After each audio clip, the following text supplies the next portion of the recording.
Harry's wife, the future for Archie and Lillibet. Hello, I'm H.G. Tudor.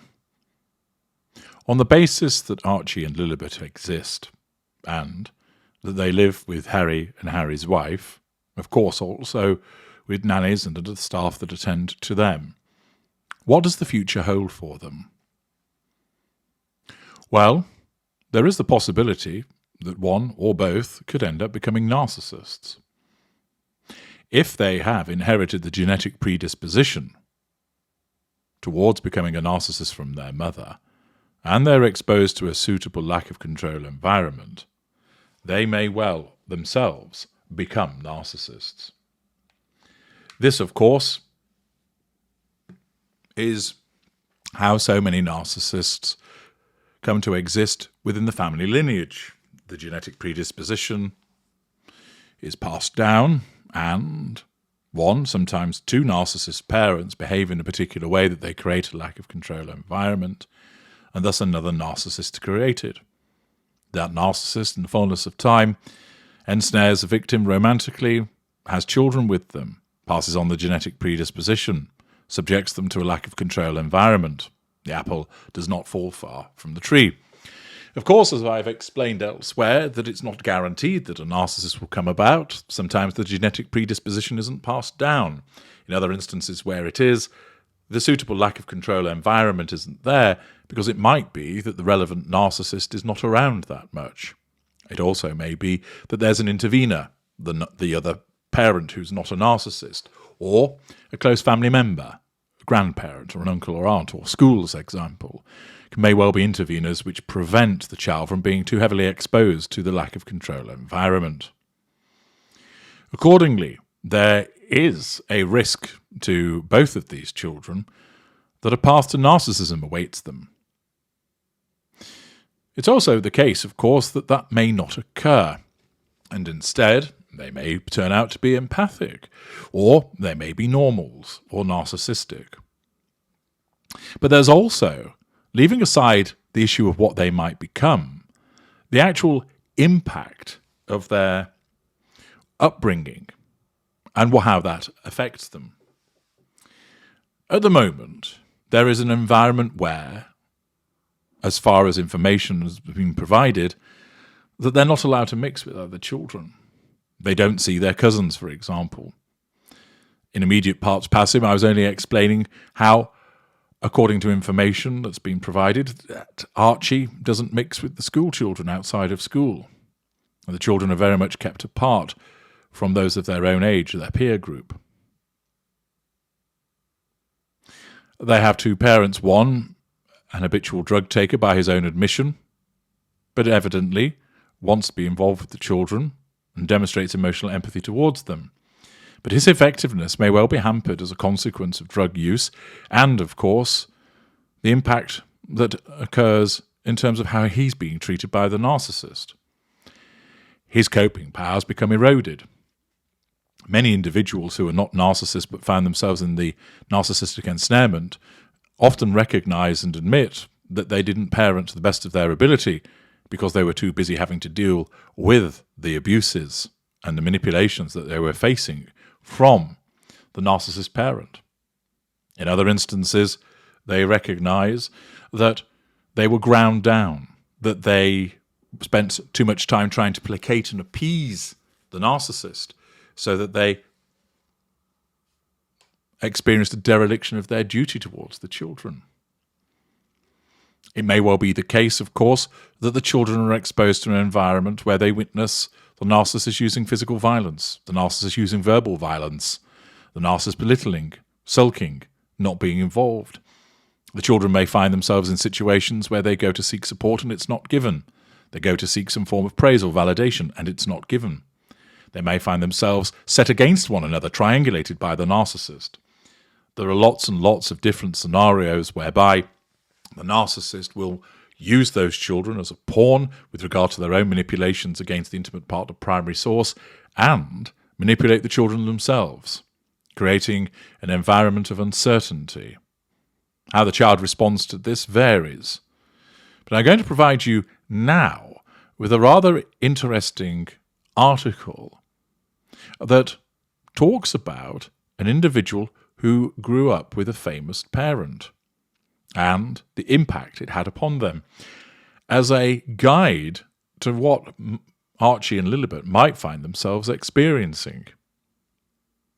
You can also add to this the fact that they have two famous parents and one who is obsessed with the fame game, because the fame game enables her to assert control over people, draw fuel from their responses, and access those character traits and residual benefits.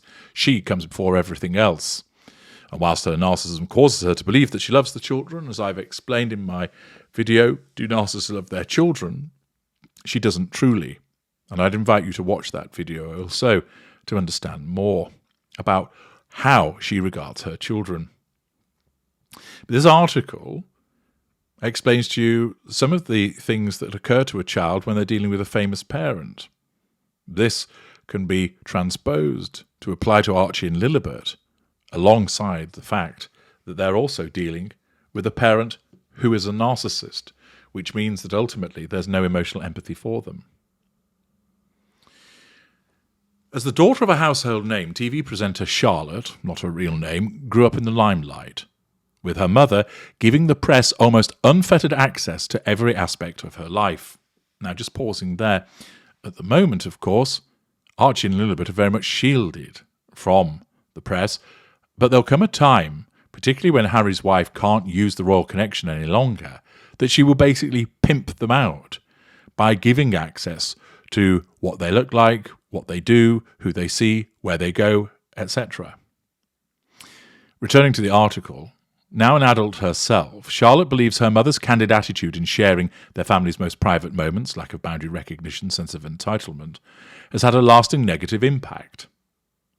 Here, she tells her side of the story, and heeds a warning to other parenting influencers about how their actions could have a lifelong effect on their children. Charlotte says, "I don't know what life is like not having a famous parent. Within hours of being born, I had cameras thrust into my face, featuring in glossy magazines and regularly being wheeled out to photo shoots. As I got older, this was something I was expected to become accustomed to, but I never did. In her heyday, my mum was a hugely popular celebrity figure, regularly featuring on big TV shows and writing in newspapers. When I was really little and watching TV at home when she was on, I would try and speak to her, not understanding why she wouldn't respond. So one day she sat me down and explained to me that while some mummies work in offices or others work for the police, her job was being on the television. Being famous was her livelihood. There were some aspects of my mum's fame that were great. We got to live in an amazing house, and I attended a good school. Mum was just so well loved that whenever she came to pick me up from nursery or school, everyone flocked to her, desperate to speak to her. But it was rare she would pick me up. She worked constantly.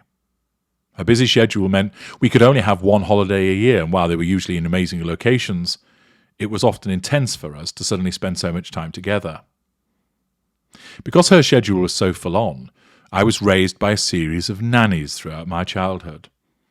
They were often a substitute mother figure, looking after me 5 days a week, but I never gave myself the chance to get close to them, because they fairly often left. Pausing there. Invariably, with certain narcissists, there is a high turnover of staff because they are deemed ultimately to be a threat to the narcissist's sense of control. Returning to the article, her career also meant my mum didn't have time for me. If I tried to speak to her about a problem, she'd often tell me she was too tired and it was dismissed. I felt rejected. But that didn't stop her speaking out about our family life in newspapers and on television. It seemed everything was up for public consumption. Our school reports, arguments we had at home, even that time we got stomach bugs, was free for everyone to read about. It caused a weekly row in our house where I'd beg her not to discuss us so publicly, but nothing ever changed. For her, being so candid was part of her fame. This was the trade-off for success. There were more damaging side effects to her job. Because she spoke so openly about any issues she was having, it resulted in people treating us warily, uncertain whether things they said would end up being broadcast. Pausing there, for how many people that are concerned in relation to Harry's wife. It meant we lost a lot of close family and friends when I was young. Ditto the case for Archie and Lillibet. It took me years, in some cases decades, to rebuild some of those relationships. As I hit my teenage years, I became more uncomfortable being in the public eye. It was so embarrassing having to do photo shoots with my mum, even though I felt really self-conscious about my changing teenage body. My stomach was in knots every time I had to do a red carpet. One year, I was meant to feature on a TV show with my mum. I was so nervous that I had to camp out in the toilets. Everyone thought I'd be just like my mum, really confident and at ease in front of the camera, but I wasn't. Mum's fame also greatly infringed on my personal life. As she was so candid, details about us were relatively easy to find. Gross sexual objects were posted to our house, and sometimes weird men would loiter around school, so we had to get the police involved. It left me feeling that I couldn't trust anyone. Lots of people wanted to be my friends, but so few were genuine. People wanted to come to my house to take pictures and brag they'd been there. Some instances of me mucking around with my friends were photographed and made their way to the tabloids. I felt really alone as I didn't know who I could rely on. I felt I was under greater scrutiny, even when I was doing other things kids my age were doing. My mum felt pressure on me. My mum put pressure on me to behave a certain way. She'd say, if you get caught behaving badly and I lose my job, we'll have to take you out of your nice private school away from your friends. Blame shifting. It was always made clear to us that if we did anything to jeopardise my mum's career, the whole family would lose out. It meant I learned to lie really well. I played two parts. The straight A student at school, then outside of school my friends getting totally off my face. I turned to alcohol and drugs from early in my teen years to help with the pressure. The tipping point was when I was expected to contribute to one of my mum's projects, sense of entitlement, extension of self. I had to basically tell everyone what a great parent she was, facade management. It made it harder for me to tell other people how I was really feeling, especially as I had been documented saying the exact opposite.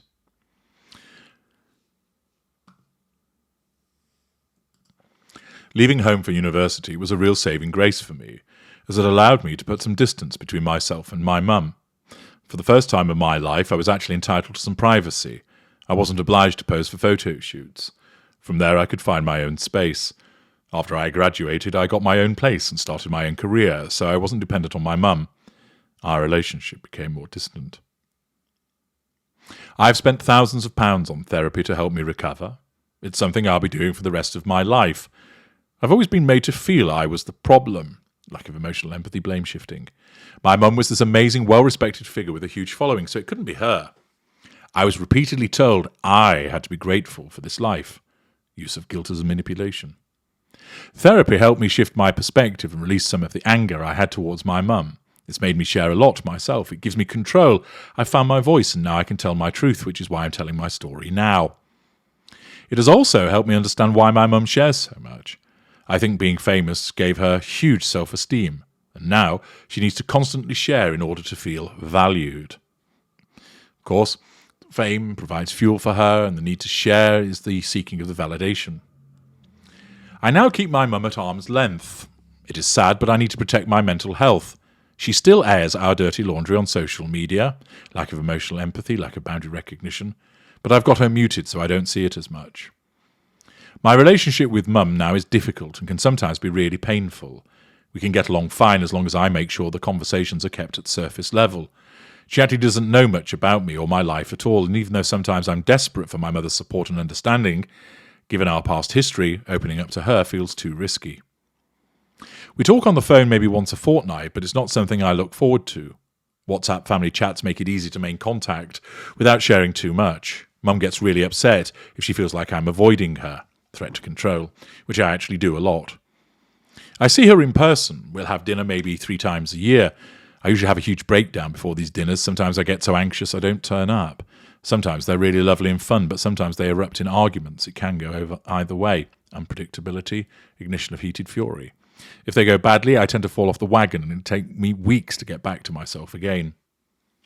There is still an expectation for me to pull my weight as we share our stories, but now I'm older, at least I have some choice in the matter. Last time we did a story together was a few years ago. As my mum has got older, she struggled with not working so much, and it's impacted her mental health. When she doesn't have work, she's a husk of herself. Letting her continue to share at this point is the lesser of two evils. My mum's choice to share our private life so publicly has been crippling. Despite therapy, I struggle with anxiety and depression, and there are times where I feel I just can't leave my house. I would love to meet someone and start a family of my own, but I find it too hard to trust people. For other parenting influencers out there, I want them to know that having my life broadcast like this has caused so much pain. If I had been protected, I would be a lot more successful. I'd probably be happier.